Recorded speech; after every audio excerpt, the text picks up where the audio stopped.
Pour profiter pleinement, éteignez les lumières, mettez votre casque ou vos écouteurs, fermez les yeux, relaxez-vous.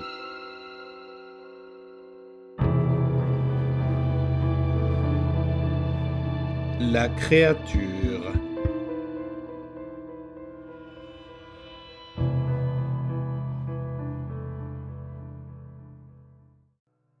Je vais vous donner un peu d'informations sur moi. Cette histoire s'est passée quand j'avais 14 ans. J'étais chez mon amie Émilie car à l'époque je vivais là-bas pour des raisons personnelles. Quoi qu'il en soit, il était environ 1 heure du matin et ses parents étaient partis passer la nuit chez sa grand-mère. On regardait des films d'horreur dans le salon et on grignotait des snacks comme on le faisait d'habitude tous les soirs de week-end. Après le film, je me suis levé pour aller aux toilettes et je lui ai dit que je reviendrais. Elle a acquiescé avant d'ouvrir son ordinateur portable pour envoyer un message à son petit ami de l'époque. Alors que je marchais dans son couloir à peine éclairé et que je traversais la salle de bain, j'ai entendu la voix d'Émilie m'appeler depuis le jardin qui se trouvait du côté droit du couloir. Ce qui m'a tout de suite semblé bizarre, c'est que je ne l'ai jamais vue quitter le salon, ni même passer devant moi. Et pourquoi serait-elle dans le jardin de toute façon à cette heure-ci ? Sa voix m'a de nouveau interpellé, et je n'ai pas pu m'empêcher d'aller jusqu'à la véranda. Il fallait beaucoup de choses pour m'effrayer, alors je n'étais pas inquiet. Cela s'est avéré être la plus grosse erreur jamais commise. Un signal d'alarme aurait dû s'allumer à ce moment précis lorsque sa voix est devenue silencieuse alors que je m'avançais sur le porche. J'ai appelé son nom doucement, mais elle n'a pas répondu. Je l'ai appelée encore une fois, mais cette fois plus fort. Et encore une fois, le silence total. J'ai quitté le porche pour aller sur l'herbe et regarder dans sa cour arrière boisée, un peu énervé parce qu'à ce moment-là, j'ai pensé qu'elle essayait de me faire peur comme elle le faisait d'habitude. C'était normal pour elle. Mais quand j'ai crié son nom à nouveau, une voix s'est fait entendre. Mais ce n'était pas la sienne. C'était la voix d'une autre femme. « Aidez-moi, s'il vous plaît, pour l'amour de Dieu, aidez-moi !» J'ai entendu une femme crier. J'étais officiellement paniqué parce qu'il n'y avait personne à des kilomètres à la ronde, à part sa seule voisine qui vivait un peu plus loin dans les bois. Je me suis rendu compte que je ne pouvais pas bouger. La curiosité peut-être. Mais les buissons ont commencé à bruisser et ce qui ressemblait à un chien est sorti. J'ai tout d'abord pensé que c'était le chien de la voisine qui avait dû sortir à nouveau, car cela s'était déjà produit dans le passé. Mais quand cette chose s'est dressée sur ses pattes arrière, elle mesurait environ 2,5 m de haut. C'est à ce moment-là que je me suis vraiment figé. Qu'est-ce que c'est que cette chose ? Me suis-je demandé. Je n'ai jamais rencontré d'humain aussi grand de toute ma vie. Quand il a commencé à marcher vers moi, je l'ai regardé attentivement. Il marchait à la manière d'un humain, mais en vacillant comme un bébé qui fait ses premiers pas. Je me suis rendu compte que je n'étais pas capable de bondir hors de là comme j'aurais dû le faire. Je ne pouvais pas bouger, jusqu'à ce que j'entende la porte coulissante s'ouvrir et la voix de la vraie Émilie s'exprimer. « Sébastien, qu'est-ce que tu fais ici ?» Dès qu'elle a fini sa phrase, j'ai foncé aussi vite que possible et j'ai tiré mon amie à l'intérieur avant de fermer la porte et de la verrouiller tout en fermant les stores.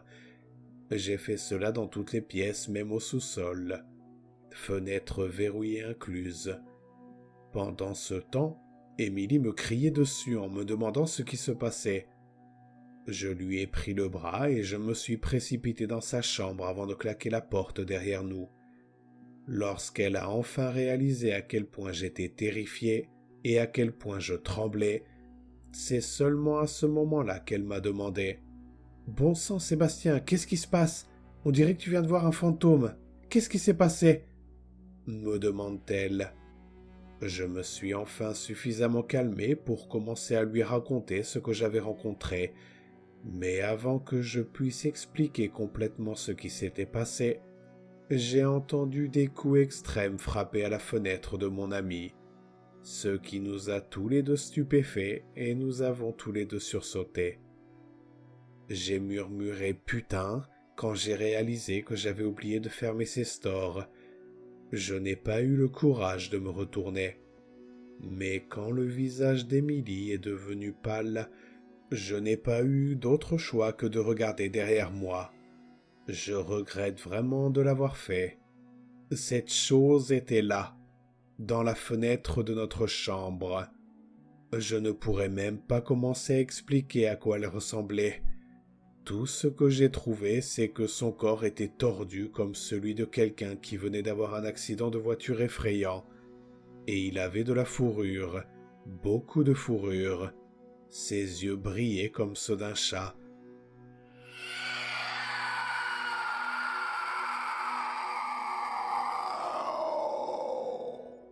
Un bruit aigu s'est échappé de la gorge de cette chose, ce qui nous a fait non seulement nous couvrir les oreilles, mais nous avons aussi crié aussi fort que nos poumons nous le permettaient. J'ai jeté mon ami par terre avant de me rendre dans la chambre de ses parents pour prendre le fusil 42 de son père.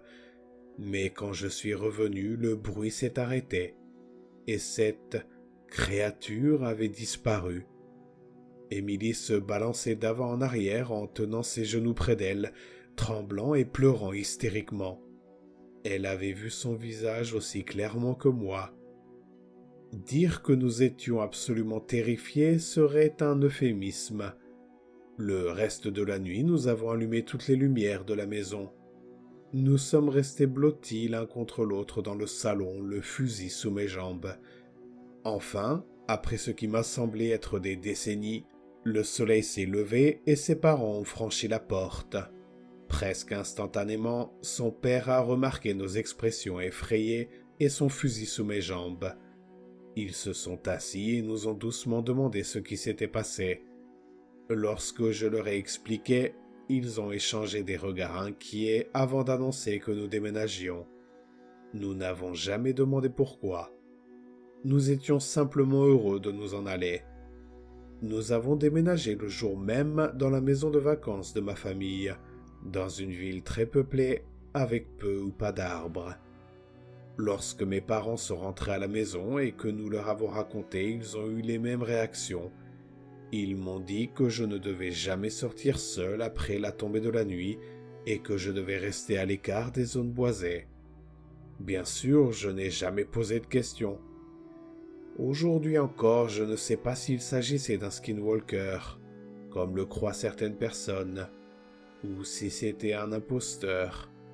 Ce que je sais par contre, c'est qu'il n'était certainement pas humain,